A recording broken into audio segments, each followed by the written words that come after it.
ফুলকপি, সিম, বেগুন এগুলো দিয়ে একটা কাতল মাছের ঝোল রান্না করব।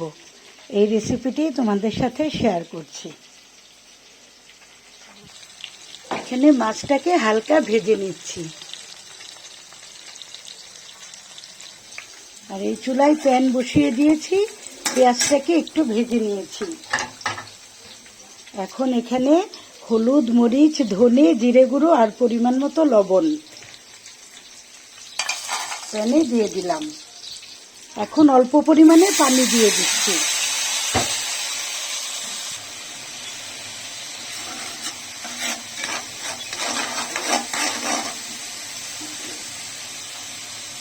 পেঁয়াজের সাথে মশলাটাকে ভালো করে কষিয়ে নিচ্ছি। মশলাটা ভালো করে কষানো হয়ে গেছে। এখন ফুলকপি আর সিম, বেগুন একসঙ্গে দিয়ে দিচ্ছি।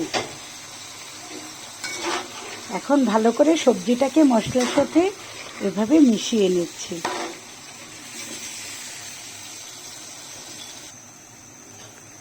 সবজিটাকে নেড়েচেড়ে ভালো করে আমি কষিয়ে নিচ্ছি। এখন দিয়ে দিচ্ছি কাঁচা টমেটো, এই সিজনের প্রথম কাঁচা টমেটো। এখন টমেটোটাকেও ভালো করে সবজির সঙ্গে একটু নেড়েচেড়ে মিশিয়ে নিচ্ছি। ফুলকপির সাথে কাঁচা টমেটোর ঝোলটা খেতে খুবই দারুণ। এখন ভালো করে সবজিটাকে সেদ্ধ করে নেব। সবজিটা থেকে অনেকখানি পানি উঠে এসেছে।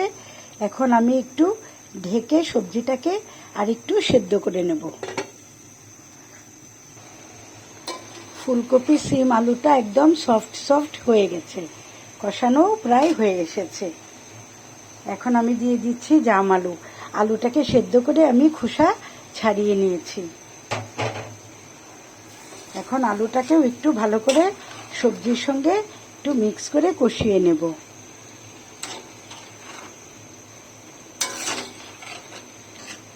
শীতের ফ্রেশ সবজি একদম কষানোতেই অনেকটা সফট হয়ে গেছে।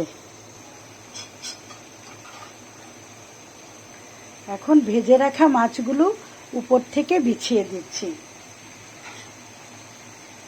সবজি একদম নরম হয়ে গেছে, তাই আর বেশি নাড়াচাড়া করা যাবে না, তাহলে ভেঙে যাবে।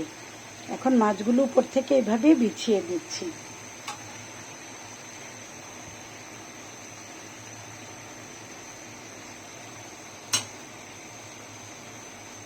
এখন দিয়ে দিচ্ছি ধনেপাতা কুচি।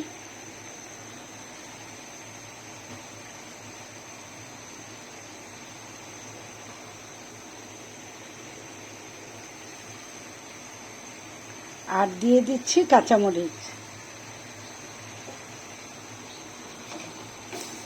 আর এই সবজির তরকারিটা ঝুলঝুল খেতে ভালো লাগে, তাই দিয়ে দিচ্ছি অল্প ফুটন্ত গরম পানি। এখন ঝোলটা ফুটলে উঠলেই নামিয়ে নেব।